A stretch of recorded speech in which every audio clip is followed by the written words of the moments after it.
All right. Hello, everyone. Welcome to the Decentralization Past, Present, and Future panel. I think that's the last session of the day, except for the ZF AV Club wrap up afterwards. I'm Andrew. I'm a board member of the Zcash Foundation. I also do security research in the rest of my time, especially focused on things related to trusted hardware. Used to do a lot of research on blockchains and zero knowledge proofs as well. I'm joined by a great panel here. I think we're going to have Matt Green. I think he's not here right now, but going to show up spontaneously through this. Oh wow, perfect.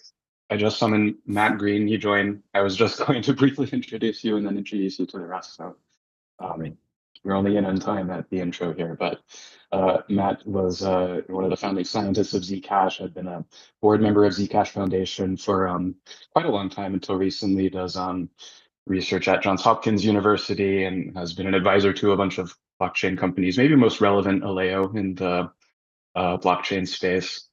Also Dismad from ZecHub, and so a longtime contributor to Zcash and one of the grant recipients, and also Andrew Arnott, who has also been the active Zcash member, also recently a recipient of Zcash grants back when they were the minor grants for his integration effort. Also has interacted with Zcash community grants a whole bunch on wallet topics and expressed some opinions on proof of stake that I'm looking forward to talking about.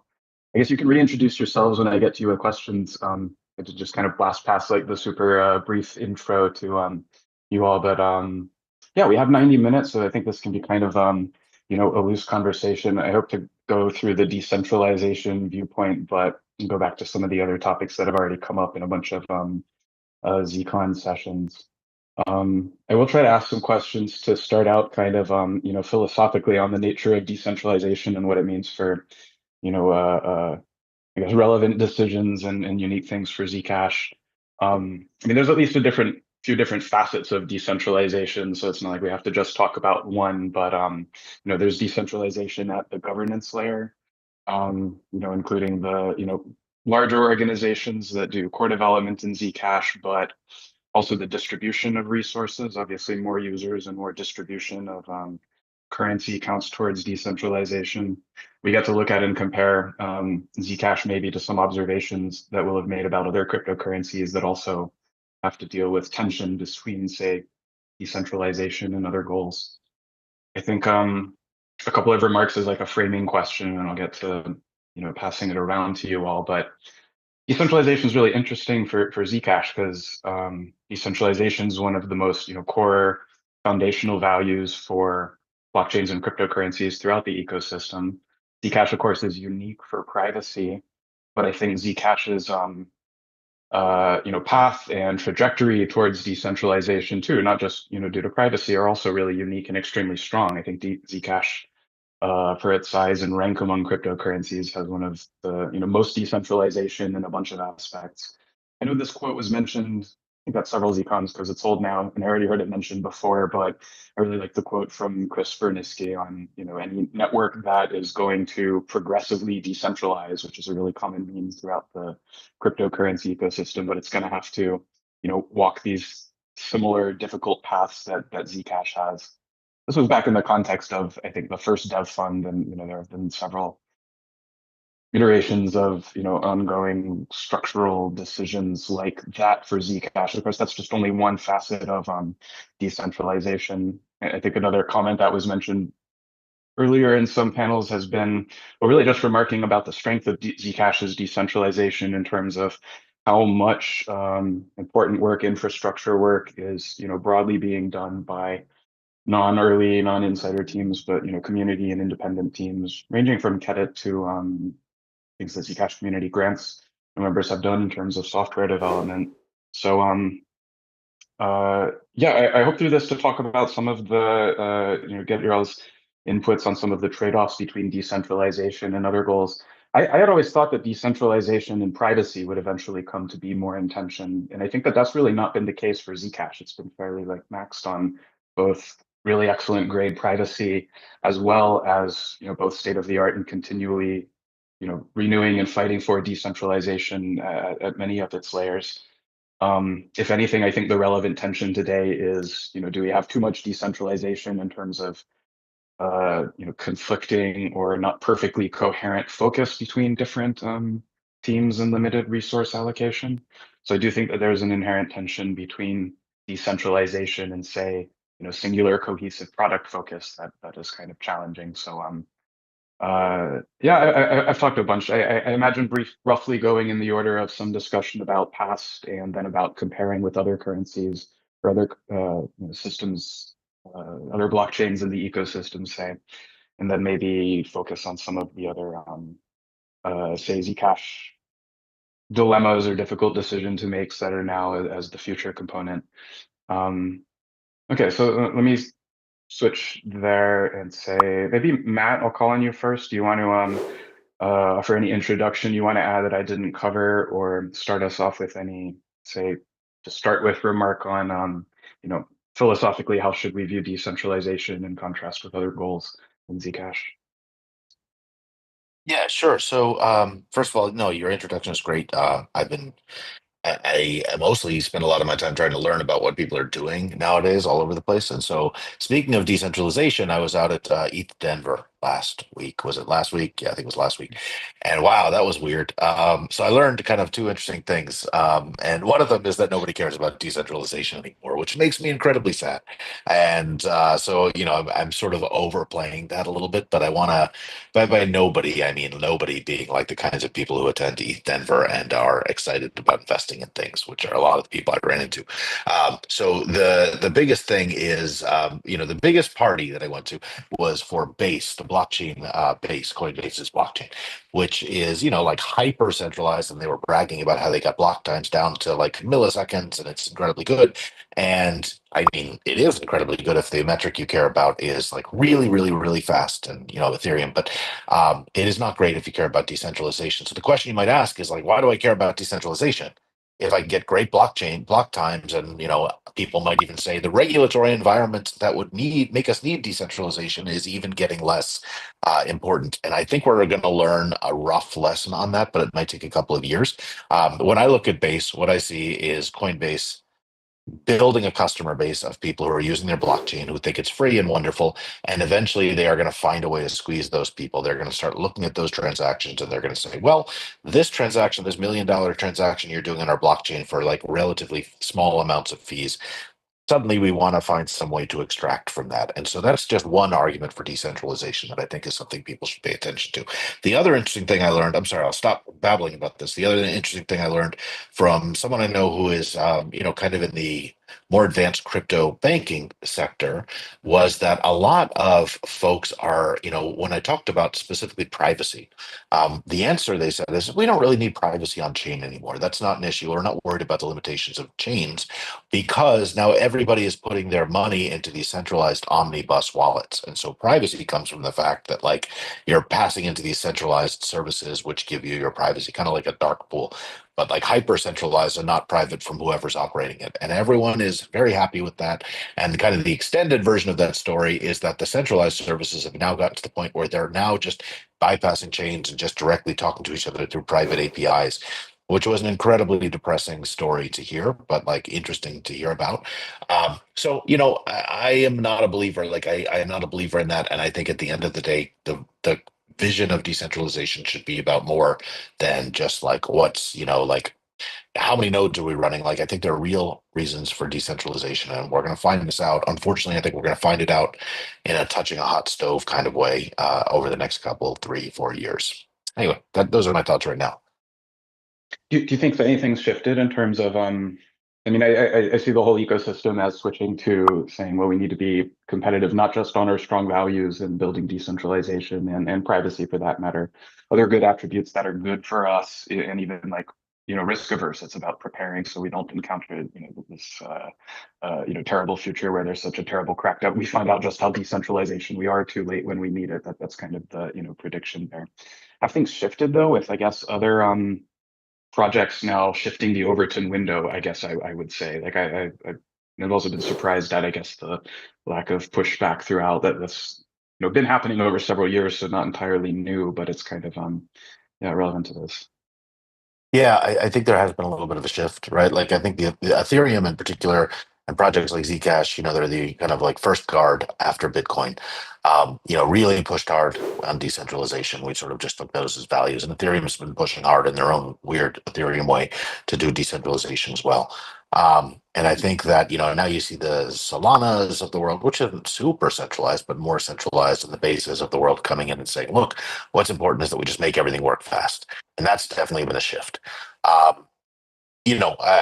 don't know what to do about that. It makes me a little bit sad, but I definitely see it happening. It is what happens to the internet, right? Like the internet, we used to value all these websites and decentralized everything, and then now, like we've got Facebook and we've got Google and we've got what else do we have? I don't know, maybe Amazon and like Microsoft. So like there's everything centralized because it was efficient.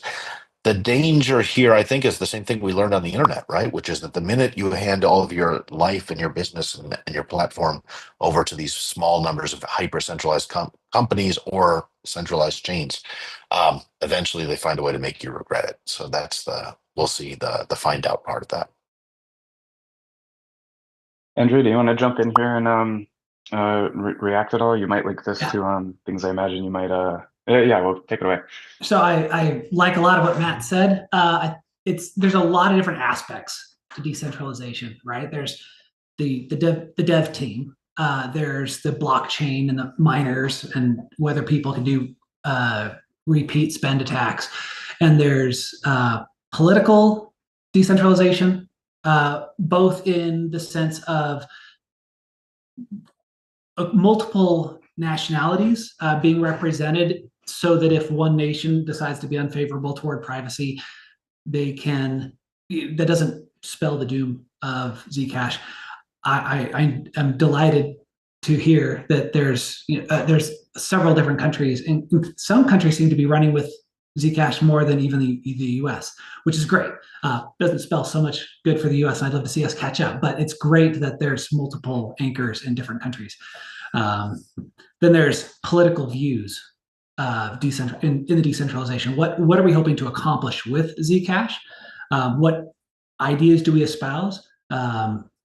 The Monero community, for example, seems fairly sharp in some of their intent, and they're giving the finger to government, etc., which I'm personally not a fan of that. But Zcash has its own relatively sharp bend on, and when I say Zcash, of course, I don't mean the protocol, right? That's the free, agnostic, everything, which is one of the principles we believe in.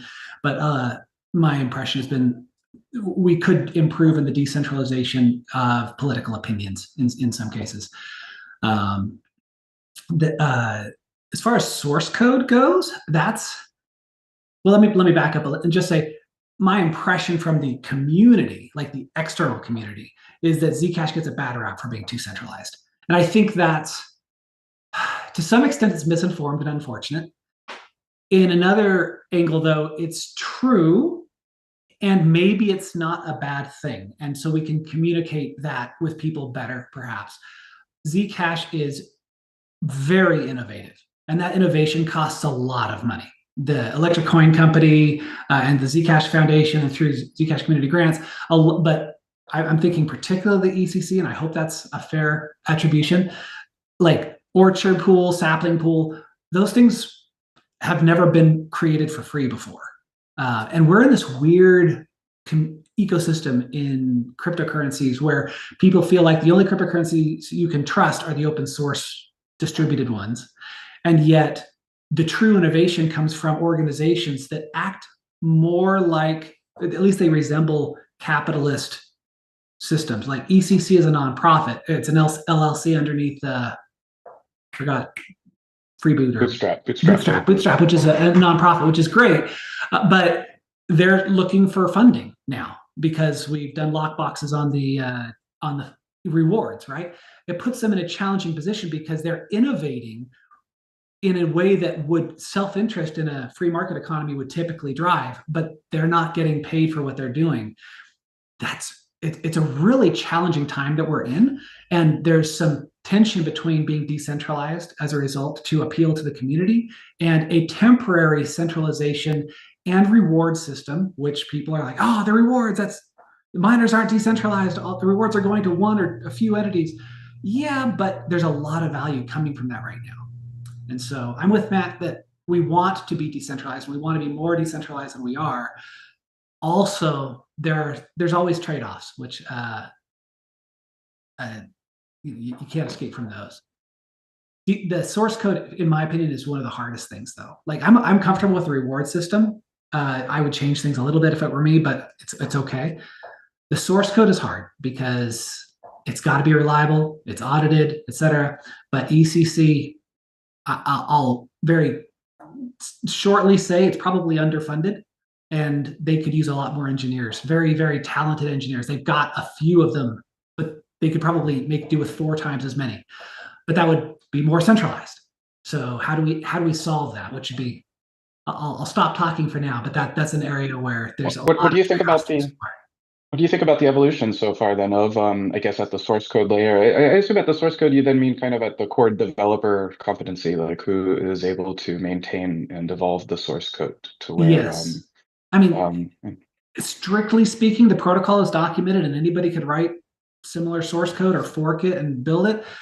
On Bitcoin, that works really well because Bitcoin hardly innovates anymore. And I hope I'm not offending people. Like, I know they've got new addresses. They're proud of it. Right? But relatively speaking, it's pretty stagnant. And that was Satoshi's vision, that it wasn't actually going to evolve. Whereas Zcash, we have a very, very different vision. And when you have an evolving, not only an evolving code base, but one that is built on such very deeply theoretical things like ZK proofs, there might be, I don't know how many people in the world that are qualified to do ZK proof programming, but it might be in the dozens. Certainly not me. I'm a great software developer, and I'd love to fork the code and get a lot more changes into the Zcash ecosystem that I'm able to stick in through the Electric Coin Company and their code reviews and their overloaded workloads. PRs sadly don't move very quickly in those code bases, and yet if I fork it and do my own thing, I don't know ZK proofs, and so I'm going to have to merge from them, which means I have to keep my code base very, very similar to them so that I can merge and not know what that code does. That's not great. That's basically counter to decentralization, but I don't know how to make that better. Yeah, that's interesting. I mean, a bunch of others in the ecosystem have, learned zero knowledge proof. So it's a small number of people who can maintain a ZK proof circuit, but somewhat growing, at least in part due to, Zcash helping and projecting, I think, educational materials and being open such that people learn the technology behind these and that kind of skill as well. I guess I think of the like pivot from Zcash D to Zebra is really notable because of it being a refactoring in a sense. The plan is then still to leave the zero knowledge proof implementation from the ECC library, but at least yeah, I mean the whole world of the rest of the code base of the peer-to-peer networking stuff is at least probably still a small number of people that can do it. Also still, pretty slow to change in Bitcoin and other things as well. But it's I guess some modularity point and some evidence of being able then to, rotate developer personnel even in terms of who can maintain it. But yeah, it's a point taken. Even in that case, still concentrated on one implementation of all of the critical ZK proofs, and still not too many core devs compared to the range of other infrastructure tasks that could be taken on. I feel like I should call on Dismad next. Do you want to jump in and react to any of the things so far, or yeah, pivot to a different question? Me, sorry, yeah, just Matt. Oh, Okay, no, I thought sorry, on no, no, Dismad, and I meant to yeah, call yeah, on sorry, I Dismad. heard Matt. Please. Okay. He also didn't unmute immediately, so I wonder if he's stuck. Oh, Oh, there you sorry go. about that, guys. There you go. So yeah, I think I agree with Andrew's point that because Zcash is super state of the art in terms of what it involves to learn it, I think that naturally makes it centralized in the sense that in order to understand it, like he said, there's only a few people that learn it or that can really use it. Because like as an educator, like there's different ways of understanding something. You could read something and say, okay, I get the gist, but can I use it? That's a whole separate way of learning, I think.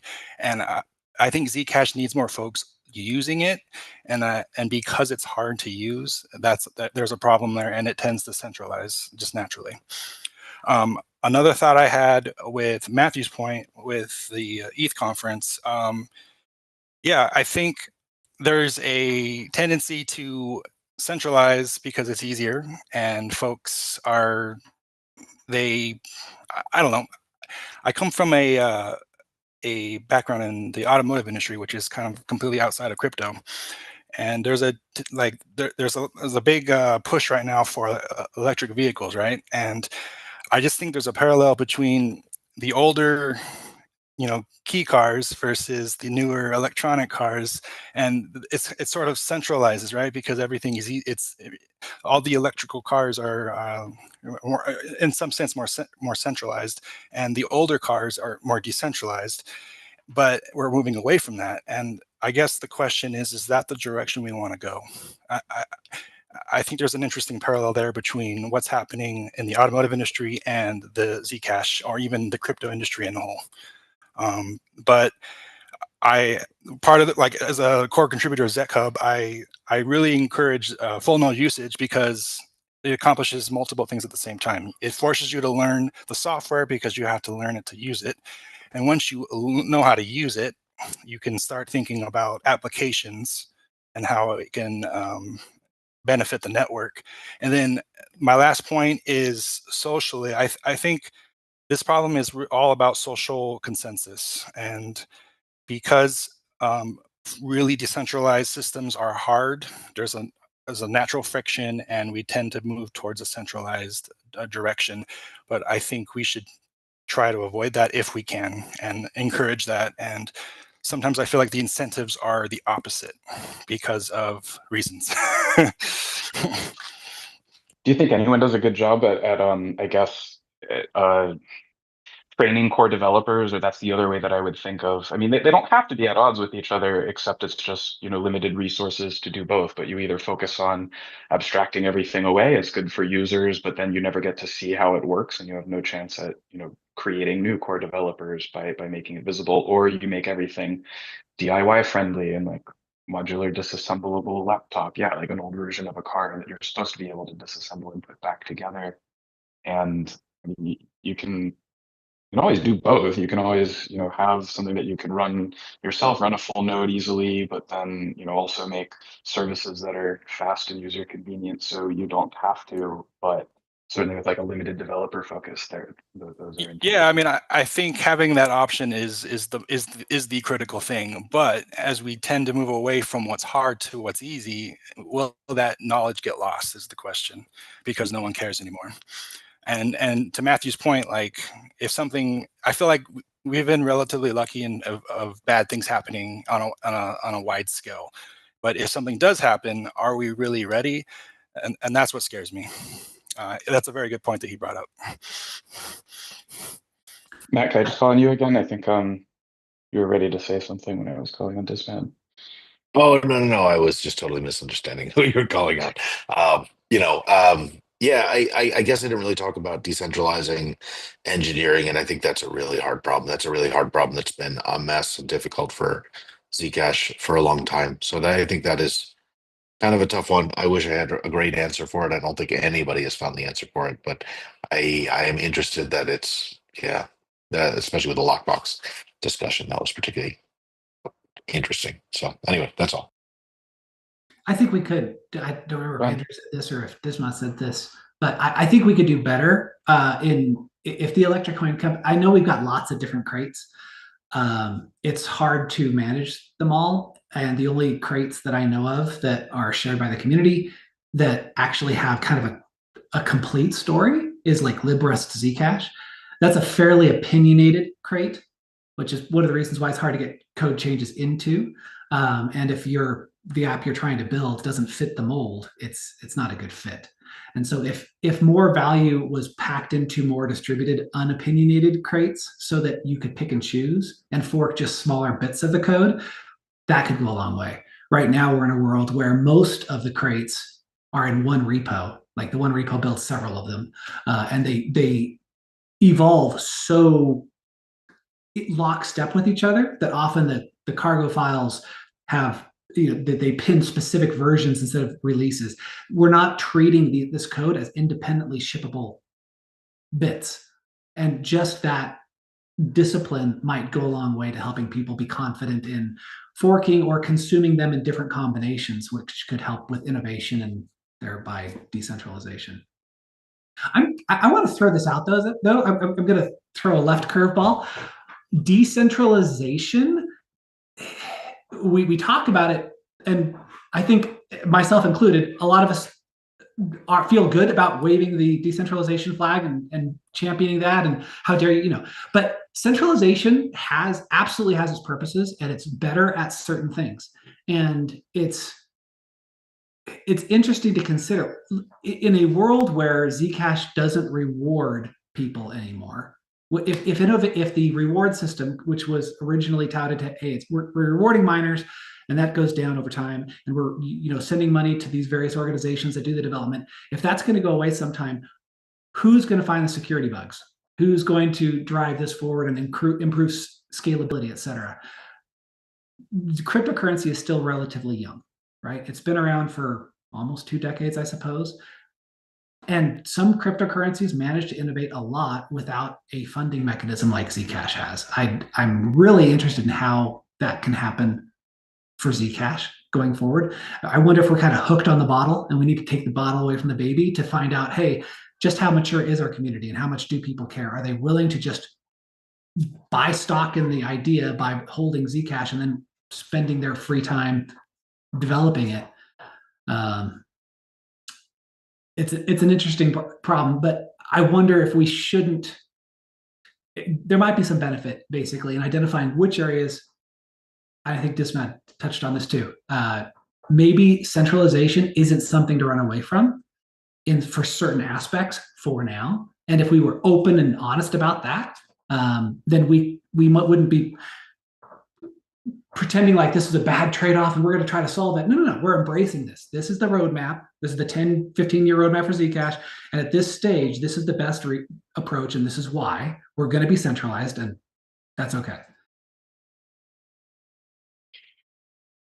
It seems at least plausible to me that Zcash, could do that even through something as obviously, Zcap centric, because that's always on my mind. But I could even imagine, a decentralized process that ultimately accepts some kind of centralized, sprint, or even, this is one of the outcomes for the lockbox, is that it ends up getting pointed towards, one thing, one singular thing at the, at expressing the choice of, no fragmenting the resources on several half-assed things, but instead, consolidate, focus on one.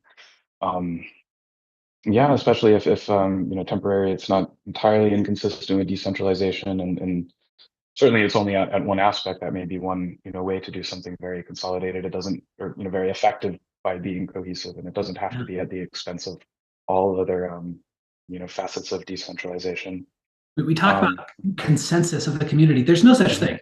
Consensus, I think the definition would require 100% agreement. That's never, ever going to happen on an interesting project that interests millions of people, right? So what do we have instead? We've got majority, maybe a strong majority, but majority rule historically has bad outcomes for the people in the minority.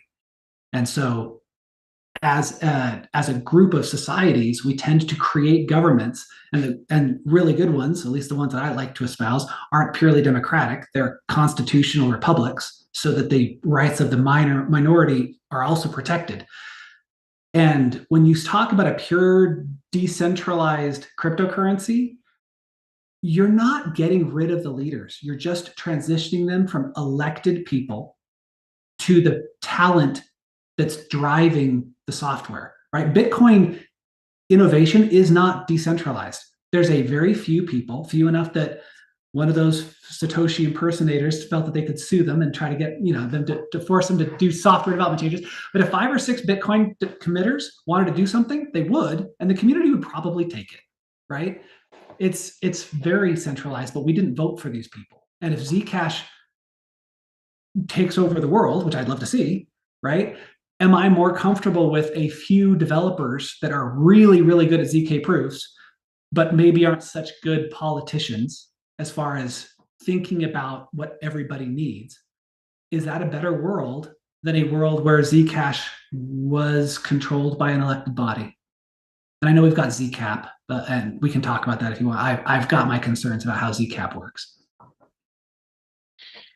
I will definitely come back to that just as a way of blocking myself off from yammering too much about it. But okay, I will ask another question to Dismod first, and I think I'll ask the same question to Matt. But I'm interested, Dismod, in your suggestion along the forms of like what should Zcash be doing that it's not doing right now, especially to support performers receiving ZCGs or say other community development groups in the ecosystem. What do you think could be done better, basically?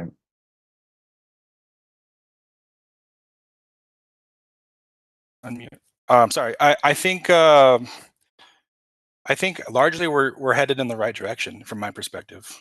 Because when I and ultimately the issue isn't what we're doing, it's that we're not doing it with enough magnitude, for lack of a better word. I'll throw in an analogy. We're a 3-cylinder car when we need to be 8 cylinders.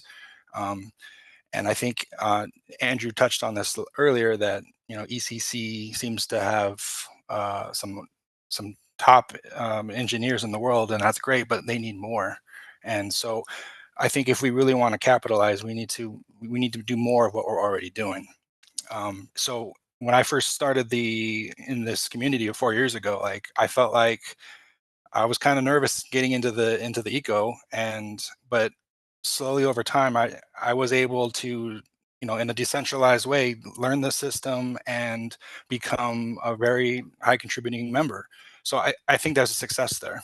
And I also think with the lockbox coming up, that's further proof that Zcash is definitely getting more decentralized. And that doesn't even touch the movement from ZCG going to FPF, right?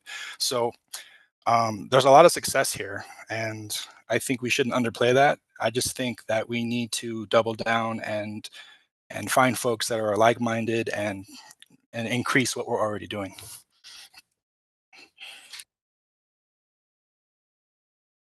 All right, Matt. Same question, especially, I think you've gotten a chance to cool down for a while after getting to step down from the Zcash board and probably have, yeah, I mean, you already showed some of your, comparative views, but anything along the lines of, something specific that Zcash should be doing now, your advice like that? Yeah, I mean, I really like being on the board, and it's also been really nice letting other people do the job of being on the board. So both of those things, and that's made it so that I'm a little less in touch with, kind of the detailed decisions of what's going on in terms of grants and so on. But I think that when I was on the board, the best things that we did were like, in particular, like grants that like build up capability, right? Like anytime you build up capability, you get people excited and like they're actually able to do things. That helps enormously. And like the biggest problem we have in Zcash is a community between like ECC and the foundation is there's just not enough capability. There are a million excited, enthusiastic people out there, but like they don't know how to get into the system, and maybe this is now being repaired, but they don't know how to get into the system, and it's hard to keep them in there, and it's just agonizingly painful. I don't really have any great concrete suggestion on how to do it, but you know, I enjoyed like every now and then we had a real success. We got some, you know, someone to build something and stick it out for a while, and it was great. So hopefully somebody will have a better solution to keeping that going than I do right now. Are there other, I mean, similar size ecosystems that you see doing a good job at this? Was something that we should learn, specifically, you know, addressing, yeah, exactly that, sticking it out in the, yeah, like you say, building new capabilities that excites people, people's attention and excitement leads them to be able to use or have some momentum to use those capabilities. But yeah, it always feels to me too like there's something, you know, missing, that we don't see quite all of them going all the way. And everyone struggles with this, but yeah, any role models or something you point to? To me, yeah, you know, it's hard because like all of these communities, they go up and down, right? Like I'm, you know, Algorand and like you know, the Ethereum Foundation, and you look at like Avalanche for a while was doing all sorts of crazy stuff, and it was good. But like it really is also very cyclical for them. Like they wait until the price is good, and then they fund all sorts of stuff, and then like the price is bad, and then they like starve everybody to death, and you can't keep people going that way. So I guess the only advice I have is like consistent funding, even if it's less funding than you wanted to give, like consistent funding, making sure that you can keep people alive out there is really, really a big deal. That's a very stupid piece of advice, obvious piece of advice, but it's pretty important. Um, I really want to ask about programmability. I feel like I have to contort this to somehow be about decentralization. It's not that hard for me to do that. It's about decentralization in the sense that it fits the broader theme of what Zcash can do, that cements or leverages its role, you know, as one component of, you know, the full ecosystem. That I imagine, for example, the most likely good outcome is that Zcash ends up essentially providing this, you know, valuable export of access to its shielded pool, which is then relevant for, you know, Zec, but other assets as well, stable coins and stuff through ZSAs eventually.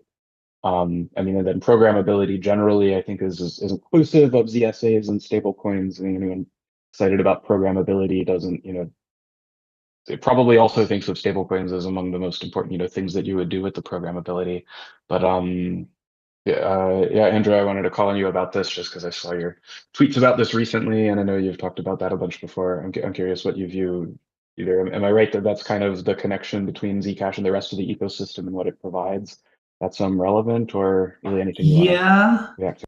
I mean, what in my mind, cryptocurrencies have three major metrics: privacy, programmability, and scalability.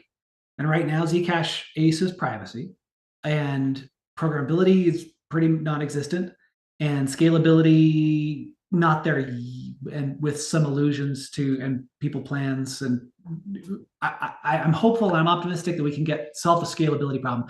Programmability is interesting.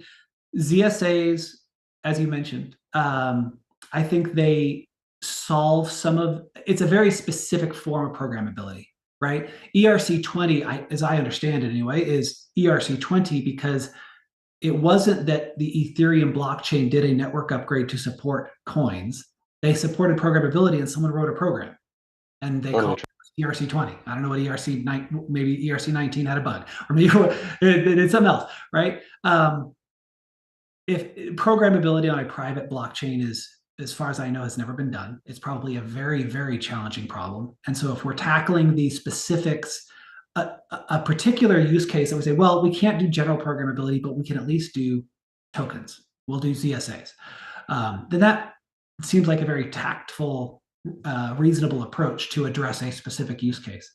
I'd love to see programmability in general, though, because the promise of, especially when you think about ZSAs, so could I have a ZSA that represents the deed to my house? Or I would personally love to see the stock market become totally ZSAs on Zcash, right? What if I could own stock in companies or in mutual funds, but I don't have an intermediate brokerage company that has to hold them for me? What if I could do it and vote appropriately in those companies' polls, but people don't know how much I hold?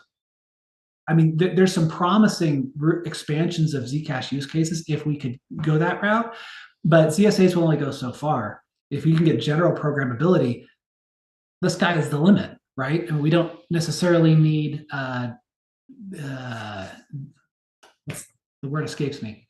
The companies that sit between you and your house when you're buying a house. What's that called? What, brokers, escrows? Yeah, escrow company. Yeah, Escrows, like yeah. programmability takes away the need for escrow in a lot of cases. Not every case. When we interact with the real world, there's going to be real worlds and contracts and governments that interact, but you can do all sorts of amazing things with programmability. But at the same time, I think these things have to, like programmability and scalability, they might conflict with each other, right? Ethereum had programmability before they had scalability, and prices just to send a little bit of Ethereum were astronomical. It was absurd, right? And so I'm actually more of a fan of yes, I want Zcash to soar and I want everyone to use Zcash, but not yet. Let's get scalings fixed, and programmability carries the risk of increasing the utility of Zcash faster than our scalability can keep up. I'd love to see those things go up at an equal rate. If I got it right, you're saying that you would prefer scalability before overcomplication that comes from adding programmability, and I guess you viewed like ZSAs as not full programmability, but reasonable as a stepping stone to it. Like all else equal, the ERC-20 kind of thing that just implement programmability, ZSAs are then a special case.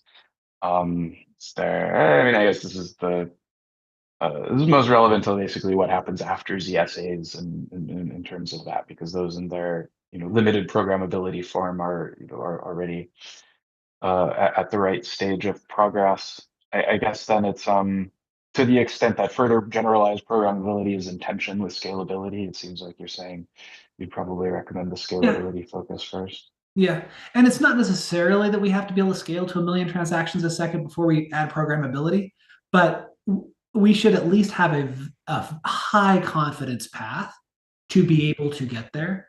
Because what good is a cryptocurrency that can scale to 1 million transactions per second, but nobody uses it? Yeah. And Zcash is on the low end of use right now. So a balance in all things, but programmability has the potential to dramatically increase utility. And I'd love to have a plan, at least a high confidence plan that Zcash can scale. My dream is that Zcash can scale to levels of Visa and MasterCard, right? Yeah. Hundreds of thousands of transactions per second, so that there's no reason not to use it. Matt, did you see or otherwise hear of by any chance, maybe from Zuko's tweet, but the cool idea that Sean had earlier in his Zcon talk earlier in the week, that's like an approach for scalability of the nullifier set, like how to be able to discard nullifier sets. Yes, because I did see something. Oh yeah. Yeah, you have a thought on it yet? The one thing, and I don't want to say it because I'm probably wrong. I thought that the assembly of these nullifier proofs required some kind of centralized service or something, and that might be wrong. So that's why I don't want to say it here. But there was that one part I was like, how do these things get built? And that was where I'm not even, this isn't a criticism. It's literally, I just don't understand it well enough. So that's why I shouldn't talk about it.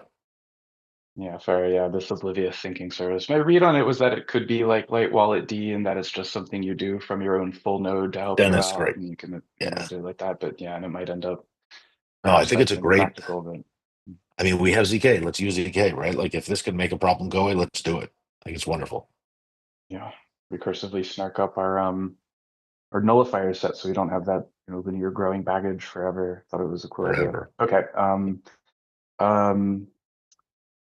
I distracted myself with that. I had something specific to ask you to follow up on based on what Andrew was saying before. Oh yeah, I mean, I same kind of thing for programmability towards you. I'm curious what you think about that in terms of priorities, or yeah. I mean, and you must have observations about like Aztec and Deleo as well.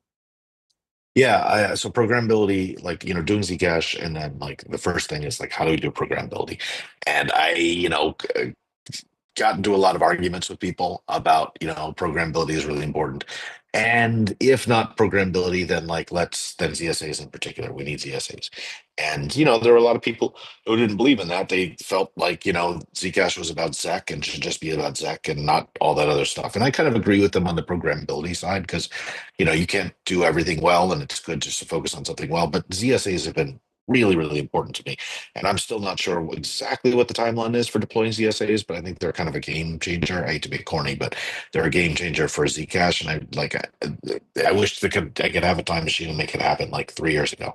So I think that's incredibly important. And go back to programmability. Programmability is really, really hard in zero knowledge. And I've been working with Alio, like that uses a different architecture. I know Aztec is doing something. It is a hard problem to make programmable privacy stuff. And it's fun as a research problem. It's fun as like a let's figure out how to technically deploy it problem. It is incredibly difficult. And so not inflicting that on the Zcash community is totally in retrospect very reasonable. But it is really cool that you could do like smart contracts and keep everything private. I like that, that we're getting close to the point where we can make that happen. Do you have any thoughts on what it would take to kind of finish a stable coin or attract it? I almost view there being like two kind of paths, maybe which both kind of go, but one was on the side of first of all, basically having in the in the ZSA implementation the ability to appease centralized issuers of stable coins who then want some kind of more fine-grained control over traceability of some kind. Seems like a deal breaker for centralized issuers. Centralized issuers are the most desirable from just solve the problem and get people using it. Approach to stable coins, purely algorithmic stable coins, I guess even collateralized ones with the bridge like Maker and Dai are plausible as well. But I guess I suspect that to finish the whole to arrive at stable coins on top of the ZSAs depends on ZSAs, no doubt, but I think it's going to take several other steps as well.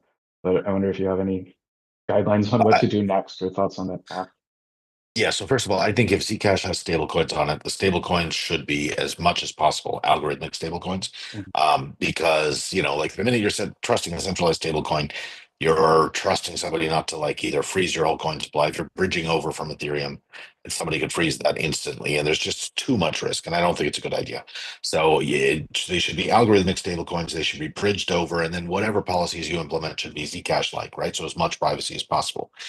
If you're over in the world where you're working directly with centralized stablecoin issuers like USDC and those folks, Paxos, there's a harder conversation to be had because the regulators have all these requirements. They want to be able to see transactions. They want to be able to do stuff. They want to be able to freeze things. And those aren't just nice features that stablecoin issuers do for fun. They do it because they have to do it. And so if you're going to do centralized stablecoins on a chain, you have to figure out how many sacrifices you're willing to make. And what I like about Zcash is it's not a place where we make sacrifices like that. So totally fine. If you are thinking about your circle and you want to do this, and you've already taken it upon yourself to say, look, we have to have traceability, we have to have a view key that we can see everything, we have to have something, then it's an interesting technical problem to figure out how that would work. And I've been doing some regulatory compliance stuff, so I happen to have gone a little ways down that, but that is definitely not something that's going to come to Zcash, which means centralized stable coins are probably not going to come to Zcash either. Bismod or Andrew want to reply anything on this topic of stablecoins? I'll just mention that from a decentralized perspective, I think anyone that wants to launch a stablecoin should be able to, but I do think that regulatory issues will be a huge problem. But also from a perspective of a new user, I do think the big benefit with stablecoins is that that's what most people are used to because they're used to spending dollars or their fiat currency where they're locally based. So there's an interesting poll there where the easiest for the user is the hardest for the engineering team in terms of regulations. It's weird. I wish it wasn't that way, but until more of society is comfortable using a ZEC instead of a dollar, that's always going to be the case, I'm afraid. So I do think that we should have some form of a stable coin, but I don't know how that looks yet. And I do think, to Matthew's point, we have to be exceedingly careful on how it's implemented and who and how and why. All the details will definitely matter. I think this is an area where I'm not well versed, but I'm aware of what happened in 2022 with Luna, which was an algorithmic stablecoin, and that burned badly. So I personally haven't recovered from that emotionally. Like, not that I was invested in it, but it kind of turned me off of algorithmic stablecoins.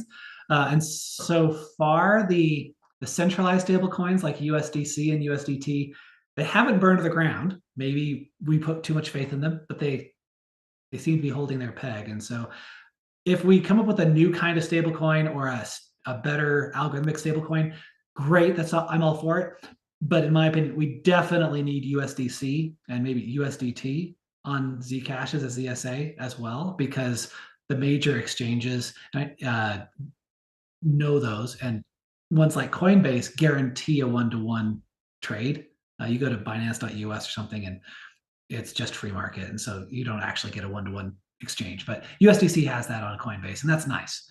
And I'm very much a utilitarian when it comes to how are we going to get Zcash to really take off. It has to appeal to the masses, and right now the masses are accustomed to a dollar being a dollar being a dollar, or a peso being a peso, whatever it is. We need to appeal to the people who know how to deal with stable fiat currency, and ZSAs with reliable exchange rates to what they are used to is, I think, going to be critical to doing that. And if eventually we can wean them off of stable coins and into cryptocurrencies that can't be inflated by governments, etc., great. But even if we didn't do that, if all Zcash accomplished was anonymizing and privatizing fiat currency through ZSAs, that would still be a huge improvement in our social development as a species. Do you have any thoughts on like where would you put maker and DAI there? I mean, it's algorithmic in the sense that it's not single issuer. It still has a governance process that can do things, but the main thing is that it's like transparently collateralized. That's the thing. I mean, it's got collateral of different kinds in it, but it's closer to an algorithmic in the sense that there's not a central issuer as such. It's still then like DAO operated, but with transparent showing of the collateral that backs it, which is not one-to-one with dollars, so it's denominated in dollars and then over collateralized with other digital assets. Those sound like good things, and I don't know enough deeply about it to critique why Luna died, for example. But if algorithmic stablecoins give us what USDT and USDC don't give us, which is proof of collateral, then that sounds like a very beneficial thing. Do you have a favorite application in mind that is a good example of programmability that's not and I sort of go back to decentralization after this, that's not stable coins, but beyond that? No, I've none of them that I would want to quote here. I would love to see. There's so many little passing things like, oh, you know what? If I ran a business, or if I was a professor, I mean, there's so many things you could. And maybe some of this, to some extent, this would be like a ZSA, except it would be a worthless ZSA outside of its context. But I'm just imagining, what if as a college student, you were given, in exchange for your tuition, you were given rights to attend a class and also a certain number of hours with a tutor or a professor or a TA or something like that. And some smart students don't need it. And other students that are struggling could use twice as much. And you could create an economy where the professor says, look, I can spare 50 hours this semester in private tutoring. Each of you get 1 hour for free or as part of your tuition. And then they can start selling it around. And you could, through programming, this would probably not be built into a ZSA, but if you were programmable, you could say, these tokens that I give you attenuate over the course of the semester so that I don't get on the very last day, just before the final, everybody demanding their 50 hours, right? So you program in attenuation of these tokens. And that's just one possible real world application. I expect there are millions of, once people have the ability to do that sort of thing. And doing that in a private but provably trackable way can help even in that little scenario, right? The student that needs a lot of help can avoid a blockchain evidence of, I bought 15 people's time with the professor because I really, really need help. That shouldn't be public knowledge, but the professor can see that and say, okay, great, by helping you for 15 hours, I don't feel like you're monopolizing my time because 15 other people have given up their time with me. I absolutely love these kind of applications that are like complementary currencies or self-issued assets. They're like, backed by something in a sense. If you say you're going to redeem them for your time, that kind of counts. It's like a form of collateral, that's, of some kind, but different than what you've seen, normally. It'd be really cool if Zcash is useful for an application like that. Let me ask a question that's not too far off from this, but maybe it's slightly more broadly. Like, what do you all? I guess I'll start asking this next, but probably anyone can jump in. But in terms of Zcash's role, what it provides to the other ecosystems that are useful, being anyone who has collateral and needs to put it into something like a stable coin would be able to put it as liquidity for a Zcash based stable coin than a privacy stable coin if it works that way. I totally think it's plausible that Zcash essentially, by being able to join the, biggest anonymity pool on Zcash, that's kind of the, valuable thing that it provides, and essentially would get, rewarded, have bargaining power by doing this for other cryptocurrencies.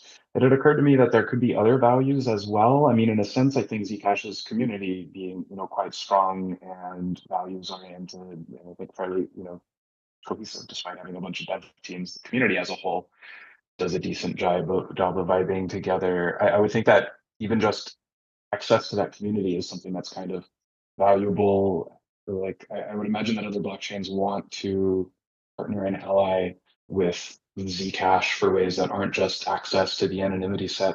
Actually, maybe the relationship with Anoma and the Nomada airdrop, and then the joint things there are is a good example of that.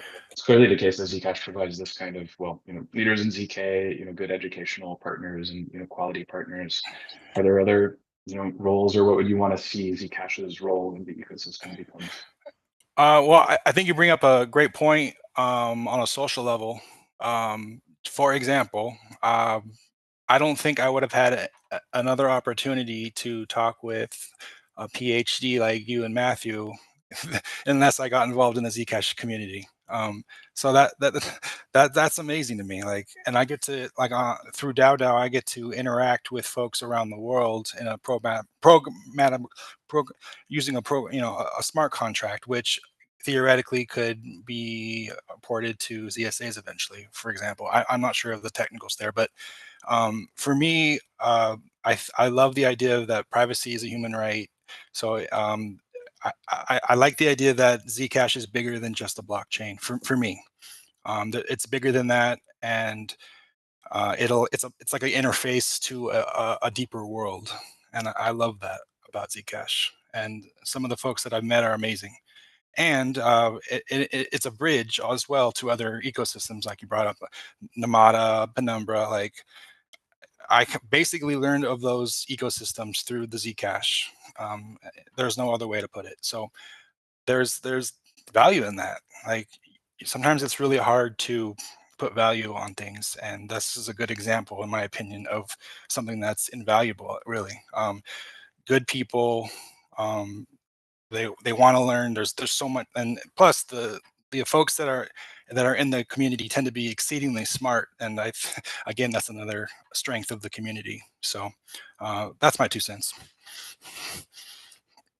Andrew, want to give any comment on what role you see Zcash playing in the broader crypto ecosystem or privacy advocacy ecosystem? I don't have anything particularly refined. It's interesting to look at the history of Zcash, as I understand, as I've heard it from. I don't know if this was Jack or Josh who explained it, but apparently Zcash's history includes offering it to Bitcoin. We wanted Bitcoin to have privacy, and they basically said Bitcoin is too relied on. We don't want to do anything experimental, so we went off and did Zcash. How do we feel about that now? Do we believe in the idea of private money enough that we would openly and willingly, and maybe we are already doing this, but because we're open source, but what if Bitcoin said, hey, you know what, we like ZK proofs now, we're just going to take Zcash and put it in and create an orchard pool right next to our transparent pool, which is Bitcoin? Would we, that might make Zcash completely irrelevant at that point, and the price goes to zero. and Bitcoin is worth a whole lot, and now it's got privacy. That's probably a win for the world, but it doesn't do much for rewarding the people who've been driving it and innovating it or being early adopters or whatever. So I don't know what to think of that. I think there's a lot of innovation that still needs to be done. And so it's valuable that I think Zcash has a lot of value already, and I think it has a lot of value that it can still contribute it. I'd love for the people who drove it forward to be rewarded for that. So I'd love for Zcash to be the cryptocurrency that survives. I don't know if that happens. It's going to be more of a diverse world than that. I saw somebody tweet earlier this morning about how we don't need programmability in Zcash because we have Ethereum and a lot of these other programmable blockchains for that. And Zcash will just be where you keep your money. And I mean, we could, but you lose privacy and you are subject to exchange rates when you hop blockchains. So I personally would love to see one blockchain deliver as many things as possible, but maybe some of those tensions like privacy and programmability or scalability will forever be trade-offs, in which case there's absolutely room for multiple cryptocurrencies. And we should share as much as we can with other blockchains without eroding what they do best. The shielded pool as like a big anonymity set is kind of, unique in that way, because it's like the code, the circuit, pretty much all that can and has and will continue to be copied by other blockchains. That's just how that goes. But the shielded pool itself is kind of try to describe that in terms of excludable non-rivalrous. I mean, it is one anonymity set and then multiple fragmented anonymity sets, even if they have other separate advantages, still in some way are losing out on, being able to be consolidated into, better privacy through a larger anonymity set. Is just a anonymity loves company kind of, reasoning. So I still think that ends up being one of the cornerstones of like the unique value that Zcash would continue to provide. That's then complementary to what other blockchains would do. I guess yeah, by way of the question then to Matt, I mean, do you have any thoughts on anything you'd want to share on like what you think should be Zcash's role in the broader ecosystem along those lines? Yeah, so I mean, things change all the time. So for years, I felt like Zcash should be the privacy, chain of the entire crypto ecosystem, right? Like there's so many other chains are afraid to build in privacy, and like sometimes you can get it through a smart contract, but we kind of saw what happened there. And with ZSAs in place and really good bridges being kind of an incredibly challenging thing to build, but really good bridges, you could use Zcash that way. And I still think it's possible that Zcash could have a role there. That's why I'm so excited about ZSAs, and I want to see that there. And also like things go up and down. One day, like, there's no regulation and everything's great. Like we don't have any problem putting privacy or doing whatever we want. Then the next day, wait, the administration has changed and we now are terrified of putting privacy in places. Zcash has consistently built privacy and it's been a good thing. And so I think that we should lean into that, capability and provide it to people. Yeah. I'll tell you what, I am going to try to end the panel a little early. I think maybe I'll go around then with like a last, go for final remarks or anything you would want to add. Or we still, have the room for more time. So maybe one of you could throw a curveball of a question that we talk about. I wouldn't mind that. We could go down some of the questions. There were some posted, but I thought that most of them we had already answered a little bit directly. Okay, maybe before I try to do wrap up, one that wasn't answered is maybe Andrew, if you want to say more on what's opinionated about Librus Zcash. This is now back to in the weeds, but sure. And I hope that's not an offensive term. I think I've even heard them say that themselves. The keepers of that repo, I think they've described it that way. But my impression has been they have a very fixed idea of what it should look like and how it should behave, and it's not necessarily a consistent idea. Depending on who I'm talking to, they have different ideas of how they'd like it to evolve. But requests that I've made for exposing certain APIs have been rejected on the basis of, well, an app shouldn't be storing private keys. They should only be doing seed phrases. And then they shouldn't be storing it anymore. It should all be in the database, and that's part of Librus. They're basically forcing an app to use this Librus Zcash crate in a very particular, very specific way, which, for example, that opinion and opinionated crates are good They make it really easy to pick up and just use and know that you're doing best practices. And I think that's their incentive, is they don't want to give a whole bunch of powerful tools to a bunch of newbie developers and have a whole bunch of terrible Zcash programs written that don't preserve privacy, right? So there is value there. And so having opinionated crates is good, but the power shouldn't be in the opinionated crate. It should be in all of the other crates. And you, by all means, push forward the opinionated crate saying this is everything in the kitchen sink. It's safe to use. We only have a few APIs, so you can use it properly, very easily. And if you're an advanced developer, you know what you're doing, or you really want to do something off the wall that we didn't think about, all of the power is still there if you just reference these 15 crates and you get more APIs that way, et cetera. I'd like to see more of that, whereas right now, Libra Zcash has a lot of the, there's so much valuable glue code in Libra Zcash that I can't imagine building an app using the individual smaller crates. It would be way too much work. And yet, I'm sorry, like a lot of Zcash wallets out there today don't export seed phrases, they export private keys.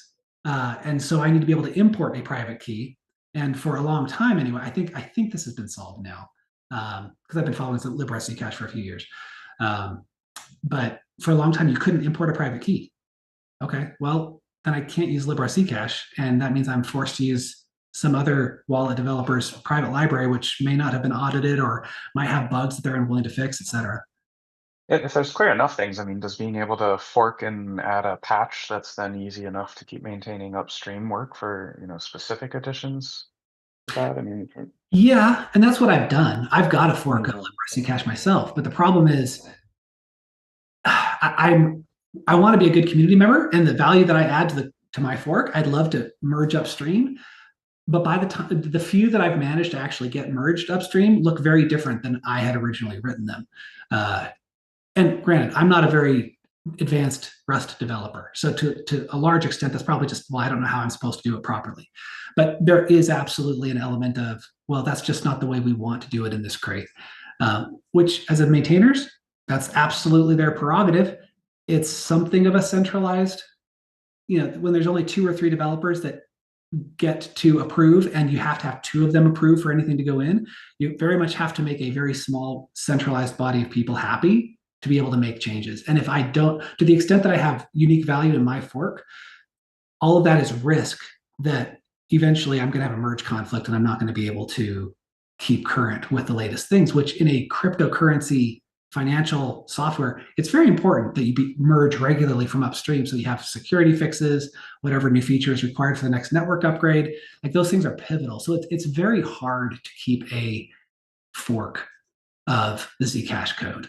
And I've had multiple conversations with folks like the Za at Zingo about how could we do this reasonably to improve the code flow and innovation at Zcash from a app level perspective. So we wouldn't mess with the zero knowledge proofs. We just want to improve the wallet apps that we create. And by the way, by way of introduction, I wrote the Zcash wallet. So I've got some stake in the game, although it's probably not used by that many people at this point. It's tough.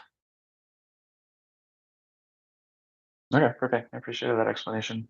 Okay, I mean, the last proof of question that I want to address, it's good for, the kind of graphic up then basically is, how would you explain decentralization to someone new to the Zcash community, and what do you have as that as a value? So I guess either I'll call on each of you, either respond to that question, or I guess if you want to say something else as last remark, maybe go for it there. How about I call on Dismod first for this? Sure. I would say like decentralization is it's just it's in a sense it's friction, right? It's different opinions, it's different ideas, and I think that's what makes decentralization interesting, because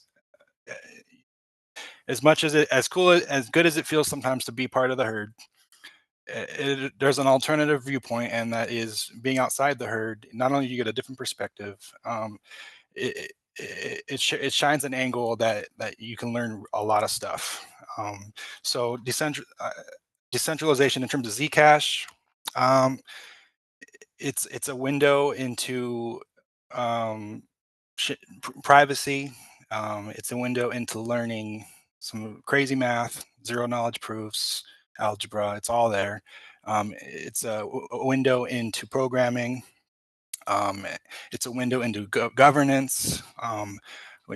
For instance, the community governance is a hot topic, and it will become increasingly hot. And in the coming year, we need to decide how we're going to spend the lockbox funds, for example, and not only how, but how are we going to measure the a quote unquote social consensus? Are we going to use coin voting?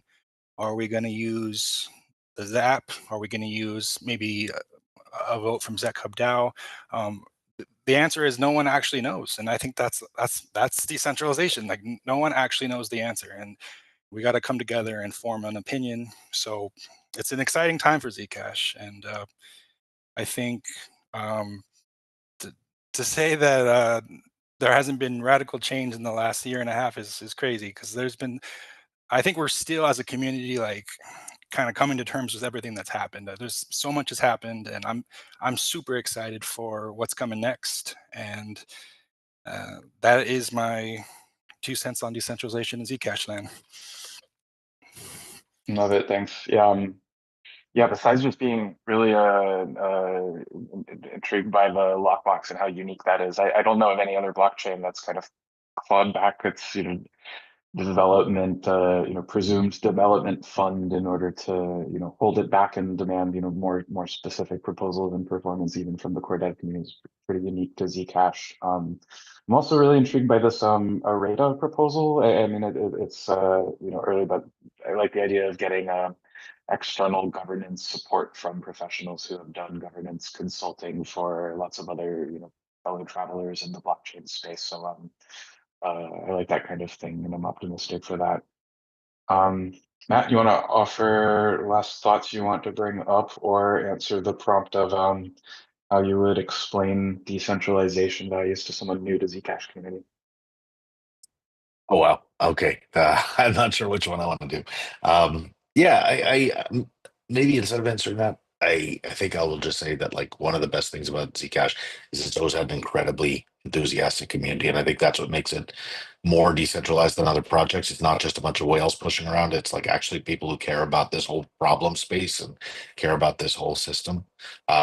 And I think that's the best part of the decentralization of the community, is there are all these people who care. And I just want to say one thing, like we talked about, I don't really care what people do, if you want to do coin weighted voting or if you want to do something else. But I hope that whatever it is doesn't ruin that community of lots of people. Like I hope it doesn't turn into something where just a few people with tons of money, like a few people with tons of money voting might be great. Maybe like they'll just care about the price of Zcash and like everyone will get rich. Good for them. But I would be very disappointed if the decentralization of the community aspect was to get hurt by all that. And that's pretty much all I have to say. Awesome. Andrew, you want to close off with your explanation of decentralization to new community members, or anything else you want to bring up? Sure. I'm sure I'm preaching to the choir, because everybody who's watching this cares deeply about decentralization and is spending time learning and suggesting how to solve it. What grates me is when a whole bunch of people might buy Zcash, or and then moan and whine about the price not going up and it's centralized, blah blah blah. But maybe the highest level, simplest thing we can say is to improve decentralization, contribute, get involved, because I haven't ever heard anybody say that they don't welcome involvement and contributions. There are problems and there are bottlenecks, and that's for me the most concerning thing is when you want to get involved and it's challenging to do so. So maybe that would probably be a good way to end from my perspective. I'd love to see some of those bottlenecks improve, and maybe I don't remember if it was Dismod who commented on this, but if we were to divide up responsibilities of the Zcash crates, because if the core of it, like ZK proofs or whatever, it's super critical to get that right. Anything that could cause a loss of funds, then keep that in the most protected repo let ECC manage it, for example. But the APIs that control wallets and other applications and front ends to this stuff, maybe ECC should cut that loose. Invite tons and tons of contributors and very quickly come to trust and give push permissions to those things, knowing that they're going to lose some control, but innovation and decentralization is going to grow significantly with that policy. That's an idea. I haven't thought that through thoroughly, but it's something I hope they'll consider.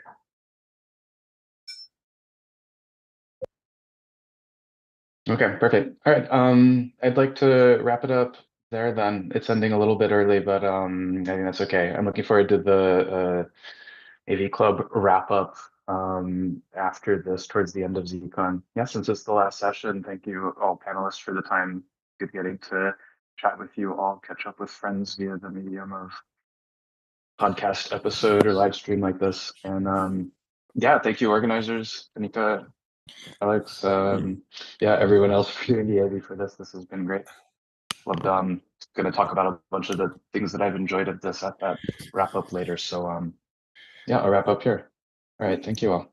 Thank you for our time, everyone.